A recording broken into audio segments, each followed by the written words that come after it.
que muitas pessoas têm dificuldade de aceitar e entender o seu chamado. Então, são duas coisas muito parecidas, mas que se conflitam. Tem gente que tem dificuldade de aceitar o chamado e tem gente que aceita um chamado, mas fica perdido no meio do caminho, sem saber qual é a direção que Deus deu para ele. Digo isso porque o senhor conseguiu ter essa percepção clara de aceitar o chamado de Deus, não resistir, é perigoso. Ontem eu estava ministrando sobre Jó e ele chega à conclusão que é impossível questionar Deus. Como é que você vai questionar a sabedoria? Né? E o senhor aceita esse chamado, mas também entende para que foi que Deus me chamou. E o senhor vive esse chamado na plenitude daquilo que Deus planejou para a sua vida. Como é que você lidou com isso e qual a tua palavra para aqueles que estão nesse conflito inicial de aceitar e entender? Primeiramente, para você descobrir o seu chamado, você precisa saber e conhecer quem te chamou. O primeiro passo é esse. Não adianta eu tentar descobrir o meu chamado sem conhecer a Deus, sem conhecer as suas qualidades, as suas virtudes, sem conhecer os atributos que Ele tem na vida, em toda a nossa vida, na vida da humanidade. No capítulo 12 de Gênesis, quando Deus chamou Abraão, que ainda era Abrão, Deus vai falar assim para ele: Abraão, sai da tua terra, no meio da tua parentela, e vai para uma terra e um lugar que eu te mostrarei. Na Torá tem duas palavras aqui no hebraico que chama Lech Lechá, que tem um significado: sai, encontra-te contigo mesmo, com o propósito da tua alma e com o porquê de você ter sido criado. Deus está chamando um homem de uma terra, de Ur, um lugar, um ambiente de idolatria, onde o pai dele era o líder, era o chefe, ele era escultor de ídolo junto com o pai. E ele ouve uma voz de um Deus estranho que ele não conhece, dizendo: olha, eu não te chamei para você estar aí no meio da idolatria, eu te chamei para uma obra muito maior. Qual que era a obra que Deus escolheu Abraão? Não era para ser próspero, não era para frutificar, não. A principal obra era trazer o monoteísmo sobre uma terra onde acreditava em vários deuses. Então, Abraão, você vai ter um chamado, você vai ter um propósito. Você vai falar do meu nome, porque os povos precisam me conhecer. Então, Abraão, ele teve que sair em cima do muro, né? Na prática é isso. Atender ao chamado de Deus, ouvir o chamado de Deus, é você saber que uma hora você vai ter que abrir mão dos seus sonhos, dos seus projetos, da sua vida, e você vai ter que sair em cima do muro. Lá em Lucas vai dizer assim que aquele que não consegue largar tudo por ele não é digno de segui-lo. Então todas as pessoas que Deus chamou para a obra, para um chamado profético, para algo poderoso, as pessoas tiveram que deixar algo, pastor Divaldo. Então o chamado profético, o chamado missionário, o chamado dentro da obra de Deus, ele passa pela primeira etapa, renúncia. Não é o seu sonho mais, é você viver um sonho de Deus. Eu sou pai de dois filhos, e se eu fosse escolher, eu queria estar dentro da minha casa agora. Mas não, eu estou cumprindo um chamado de Deus, tendo que viajar, pregar o evangelho, ganhar alma para Jesus. Mas para eu descobrir o meu chamado, primeiro eu tive que saber aonde eu poderia ser inserido dentro do reino de Deus, que eu frutificasse. Porque, pastor Divaldo, não sei se o senhor concorda comigo, o problema da igreja evangélica, a igreja cristã, de alguém que ainda não se encontrou no chamado, é achar que ser chamado por Deus é só pregar, é só ir no púlpito, é só subir na tribuna, pegar um microfone. Não. Tem gente que tem um chamado missionário e profético, assim, Joana, vamos falar de Joana, uma mulher que no Novo Testamento não pregava nos púlpitos, até porque era proibido, mas ela sustentou o ministério de Jesus e dos discípulos financeiramente. Olha que chamado maravilhoso. Talvez você que está aqui, ó, não tem talento para cantar, para pregar, e você acha: eu não sou chamado porque eu não sei pregar. Mas, reino, chamado, não é só pregação. Tem gente, pastor Divaldo, que Deus vai chamar para ser o porteiro da igreja, mas que vai ter aquele sorriso, que vai recepcionar o visitante. O visitante vai falar assim: ó, eu vou voltar nessa igreja porque lá tem um porteiro que me recebe bem. Então, ser inserido dentro de um contexto de chamado não é só pregar num púlpito, é ser inserido dentro de um contexto de reino, o nosso principal projeto, objetivo: ganhar alma, anunciar Jesus, falar que ele sara, que ele cura e que ele liberta. Interessante que você toca num assunto que eu estava até ministrando no congresso da Umadeus, na região Cinzaleira. Aqui tem uma região, tem várias regiões, mas esse é um trabalho pioneiro aqui de juventude aqui no nosso estado. E eu estava falando exatamente isso, que tem gente em crise porque colocaram na cabeça dele que ter uma chamada é ser pastor, pregador ou cantor. Ou seja, para ele exercer um chamado de Deus, ele precisa estar no púlpito, que a gente chama de altar. Ele precisa estar ali com o microfone na mão.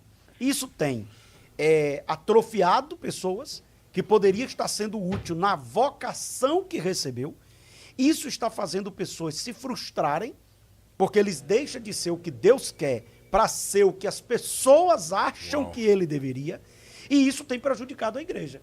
Porque você ter alguém que era para ser um bom porteiro e ele quer ser um bom pregador, ele não vai ser nenhum e nem outro. Pessoas que era para ser uma pessoa que trabalhar no social, na generosidade, e ele está querendo ser cantor, é uma tragédia. E aí fica todo mundo com dificuldade de dizer, irmão, sua vocação não é essa.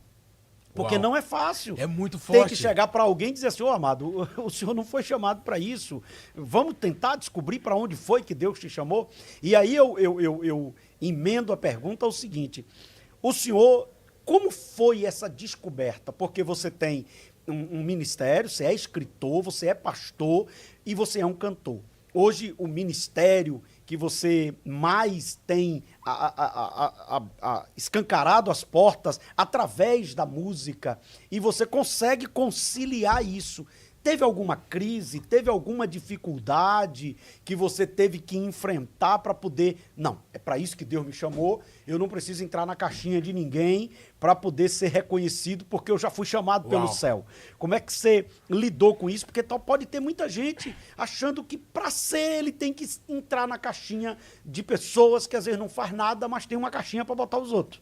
Ah, que pergunta maravilhosa, pastor Divaldo. Primeiro, muita gente que eu sento, às vezes, na rodinha de cantores, ou pregadores ou cantores, eles querem que eu me defina algo só. Faço, Douglas, você é o quê? Você é cantor? Você é escritor? Você é pastor ou você é pregador?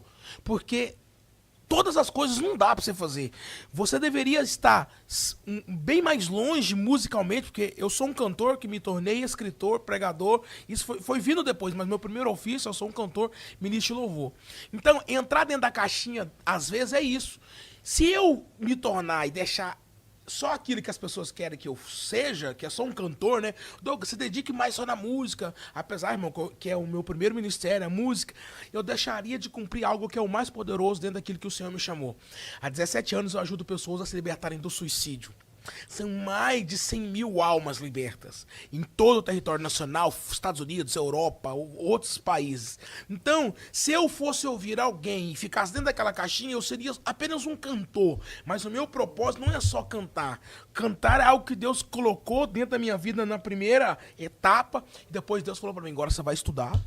Você vai ler Bíblia, você vai ler livros, você vai fazer uma faculdade, eu sou formado em jornalismo, estou fazendo uma pós-graduação em neurociência, vou fazer um mestrado nessa área também, que é a área das emoções, pela Universidade dos Estados Unidos.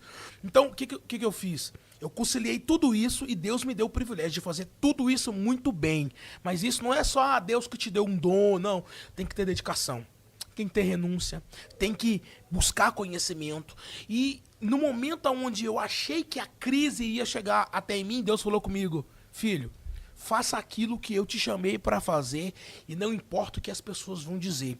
Eu te chamei com o maior propósito. O maior propósito, pastor Divaldo, na vida de um pregador, de um cantor, de um escritor, se chama almas. Vidas rendidas, arrependimento, transformação. Ainda que, olha, eu sinto a presença de Deus de falar isso. Um dia, em uma das minhas crises, eu estava desabafando com o meu mentor, com o meu primeiro líder de adolescente, que é meu tio, e eu disse para ele, olha, eu tô com 34 anos na época, 2 anos atrás, e parece que eu não construí nada. Mas eu estava falando para ele sobre o meu nome não ter sido ainda conhecido nacionalmente da forma que a gente quer, porque todo cantor, ele tem esse desejo das pessoas pedir a música dele na internet, na rádio, você participar dos maiores congressos. Então nós temos essas crises. Quem não quer cantar nos Gideões? Quem não quer cantar nas maiores convenções? Eu quero. Então nessas minhas crises eu comecei a chorar, dizer para ele, para meu tio, nossa, eu deveria estar muito mais longe e não estou. Eu vejo a vida de gente que começou depois de mim, olha a crise, e está mais longe do que eu. Esse meu tio me mandou um áudio, que eu guardo esse áudio no e-mail. Ele disse, você não está mais longe, segundo a sua ótica de ser publicamente conhecido, mas eu te falo uma coisa, meu filho, quantas almas, milhares de almas que você libertou do suicídio, e a Bíblia vai dizer que uma alma vale mais do que o mundo inteiro. Então você está muito mais longe do que alguém que talvez tem milhões de seguidores, milhões de views, mas não carrega o propósito que você carrega. Aquele ali foi o momento que eu fui curado dessa crise minha interna. Dessa lepra que eu carregava. Eu tinha uma dor no meu aniversário. Todo aniversário, pastor, eu olhava pra trás, em vez de eu comemorar meu aniversário, eu ficava triste. Mas já tem 2 anos que eu fui curado dessa crise. Porque eu entendi que uma alma, ela vale mais do que o mundo inteiro. Imagina milhares de almas, pastor.